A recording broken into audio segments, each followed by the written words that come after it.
Hi and welcome to the Passport to Success podcast, where in this week's podcast we're going to be looking at hashtags and how you can use them and how you should use them correctly. I'm Simon. And I'm Becca from Passport to Success, the online platform built by industry experts designed to help, advise, guide and support entrepreneurs and small business owners to success. Hello. Hello. Hope you're well. Thank you for joining us for another episode. I know, another episode of Becca Simon. Yay! So, what have you got for us this week? Have you got a tool? It is a free tool. Free tool. And it's called Alltop. Okay. Alltop.com. The best way to describe it is like a homepage where it pulls together all the trending topics from various sites. Okay.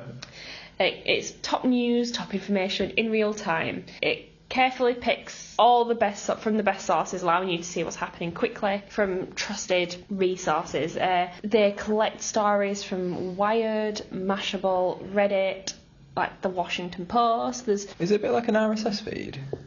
Yes and no. Okay. It's similar to an RSS feed where it collects the stories in real time, but it's not like a little scrolling thing or anything like that. It's just everything's like kind of like listed underneath each section, so it's like this is what's from Mashable today, and then it's like maybe 10, and then you can click on them and it'll take you to it. It's a really good way to pick up of anything trending. There's also categories that you can select like technology, sport, entertainment, business, lifestyle. Okay, right. So as well as just general trending, you can really focus in. It really links to what we're talking about hashtags. ALLTOP. As in like spell Alltop. The top of all. Yeah. And it's just a good place to check in to see if anything's trending, especially if you're relatively new to the internet. Yeah. Or might give you an idea of what's actually needed to create a trending post. Mm-hmm. So it could be a nice way to actually understand what could be required from you to... That's the dream, isn't it? That something will go viral. Yeah. Using the tools to your best advantage to help push it a little bit viral. This moves us very swiftly on to our main topic, hashtags. Fab. Hashtags. So yes, we are going to be looking at hashtags and the effective ways that you should be using them, because everyone can use them and not everyone uses them to the best of their advantage. If you don't know what a hashtag is, you must have been living under a rock. Yeah. Or abstain from social media. Yeah. They link different posts with common themes that anyone can create type. They work best on Twitter and Instagram. They don't work as good on all social media platforms. So if you are cross-posting, probably avoid hashtags on LinkedIn and Facebook. They work, but they're not as effective. No. Whereas Twitter and Instagram, they're the ones that are on they point. are your hashtaggers. Yeah. And gone are the days where the hash, you think of it as the number. Yeah, Like yeah. hash 7, number yeah. 7. It's now a hashtag. You need to have good hashtags because it's a really good way that you can get new customers, new people involved in your social media, and it can create user-generated content, which is always really good for brand loyalty, brand awareness, the sort of thing that you want for your brand. If you don't know, a hashtag is the hash symbol followed by a word or a phrase, but there are no spaces and no punctuation. I've seen people make that mistake where they put spaces in hashtags. You don't put a space in a hashtag, otherwise it won't work. It'll just hashtag the first word. Yeah. If, for example, you were going to hashtag mental health, if you did hashtag mental space health, it would just hashtag mental. Yeah. It wouldn't hashtag the health, it will just link the mental. So you need to make sure there's no spaces and no punctuation, no special characters, no exclamation marks, no ampersands. It just has to be all one word, no nothing. It can be a bit difficult to read what it is, so I tend to capitalise every word in a hashtag. Yeah. It just makes it that bit easier to differentiate what it is. And you need to make sure that it's a good hashtag before publishing it. Make sure it definitely reads what you want it to say. When there's no space, words can look different. Mm-hmm. A few years ago, Susan Boyle launched her new album. The hashtag Susan Album Party went viral because it looked like something also very naughty. I don't really want to say it on this, so we'll let you figure that one out. You can figure that one out yourselves. And it can be used to promote online audiences into the discussion. Apple use hashtag Today Apple, and they share details of day-to-day life at the company, so you can get people into your world without them actually being in that world, because they can follow the hashtag. You see on TV shows now, usually a hashtag will pop up so that you can join in the conversation online about the programme with other people watching the programme. Like Gogglebox is what hashtag Gogglebox, isn't it? And normally before a lot of them go to a break now, they've always got the hashtags at the end to make sure that they are tweeting between that break to increase engagement. So yeah, exactly. And now they are frequently used across social media, and especially in marketing strategies. One of the really, really successful ones recently is Coca-Cola and the hashtag Share a Coke. Yeah. Where it was when they put the names on Coke. We've got a video coming up about Coca-Cola as a case study. We talk about the Share a Coke campaign, where they popped your name on cans. The idea is that you found your can with your name on, you did hashtag Share a Coke with, and that is user-generated content if your customers are using your hashtag to create what they want, what you want them to. And there was more than 500,000 bottles were shared, over 6 million Coke custom bottles. It was huge. And currently another one for the final season of Game of Thrones at the minute. HBO and Game of Thrones are encouraging people to donate blood at blood drives. So they are encouraging people to bleed for the throne.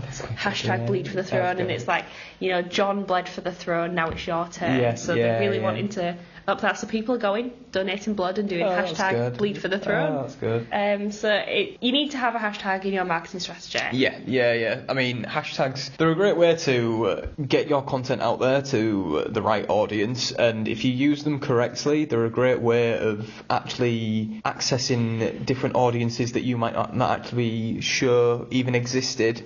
But obviously you need to make sure that you choose the right hashtags. You don't want to start hashtagging absolutely everything, because then it becomes way too broad, there's too many hashtags, and there's absolutely no point. It looks spammy as well. If you see something with 30 different hashtags, you switch off. Yeah, you do. And research showed that tweets containing hashtags actually tend to get twice the engagement of those without. So it's actually showing that the hashtags, people are searching for the hashtags, and they're then seeing whether it's on Instagram, seeing your image and clicking on your image, and it's just generally increasing engagement. So there's no reason why you shouldn't use hashtags on both Twitter and Instagram, because there's no negative side to it if you use it correctly.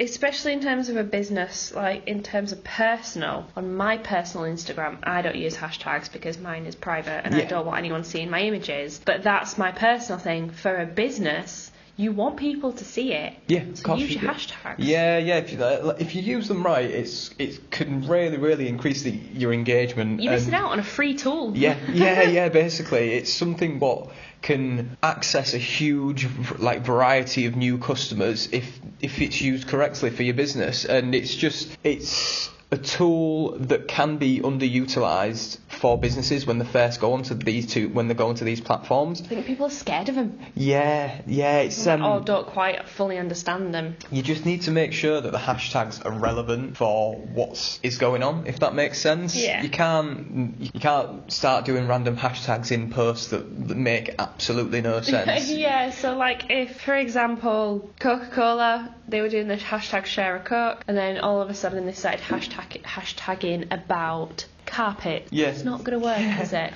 Oh, hashtag Share a Coke with Simon. Yeah. Hashtag carpet. Yeah. Doesn't work. You've got to make sure that the hashtags are actually relevant to your tweet or post. It's otherwise people will actually be put off from your hashtags. If you have too many, people will switch off, won't pay attention. Yeah. We've spoken before about research, and images are more likely to get you engagement as well. So when you tweets, if you use images and hashtags, you are just making it so engaging for people to join in.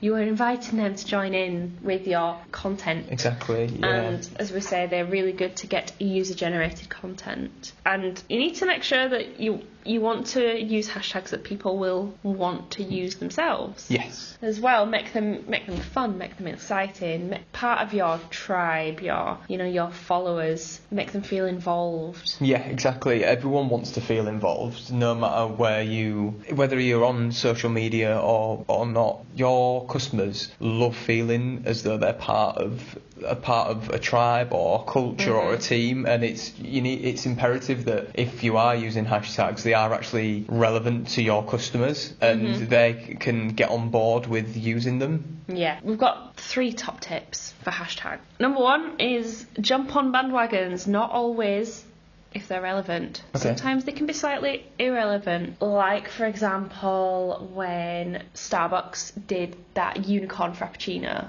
Okay, yeah. And it's like Starbucks and unicorns, you wouldn't really think of it, but they made this pink drink. Millennials love it. Of course.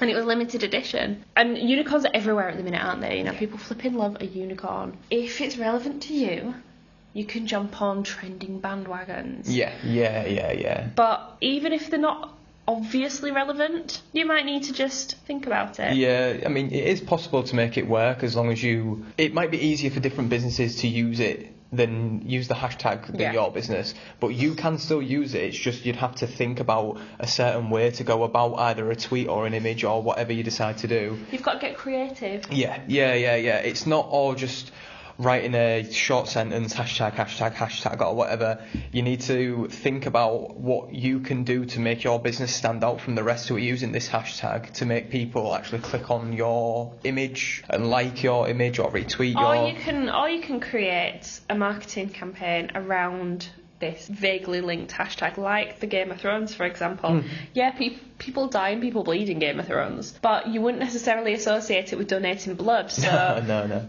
Yes, blood's related, but they're using it to make this positive medical drive. You wouldn't associate Game of Thrones with medical. No. It's in America mainly, so not the NHS, but like blood drives. That's what it is in America, isn't it? They call them blood drives. So you need to, if you want to jump on a bandwagon of something, even if it's not relevant, dig around, try and be creative and make it relevant. The second point would be to make sure it's actually easy for your followers to join in.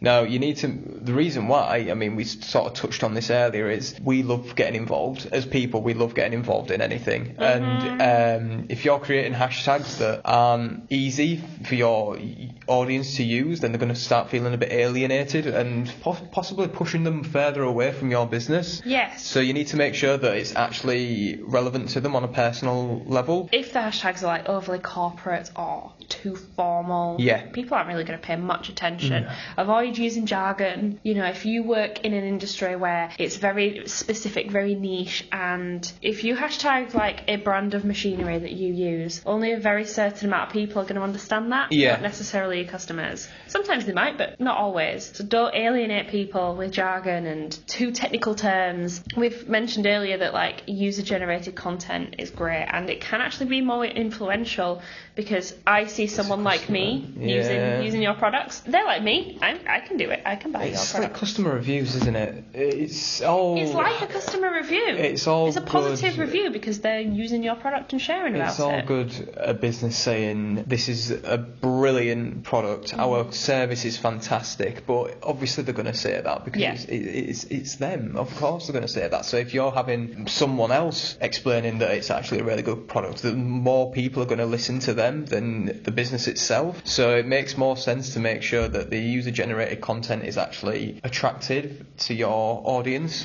We've spoken earlier as well about micro-influencers and how they're probably a really good market for you to target. They are cheaper, but they have a better engagement with their followers.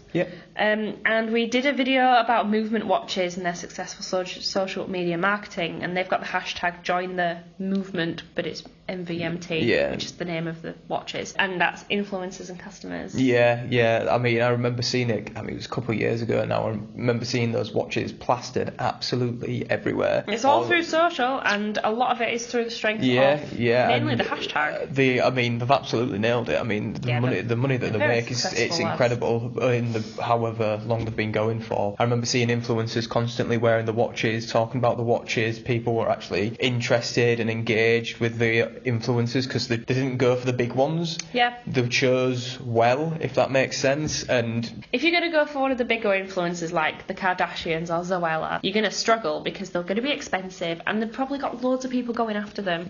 So you need to target your more micro influencers, you know, the ones that are cheaper, the ones that are just starting out. And third tip, it's pretty obvious and we always bang on about it, and it's one of our destinations in Passport to Success, but it's so important, is you need to measure your results. Yes. Because if you don't... How do you know if it's been successful? Yeah, if you don't measure it, you don't know if it's working. As we say, we have a whole destination about measure, and it helps you to figure out the best ways to measure your analytics, your goals, your strategies. So check that out. You can look on things like, your Twitter analytics. You might see that they engaged well with one hashtag. Mm-hmm. Might have completely ignored a hashtag, therefore that hashtag didn't work.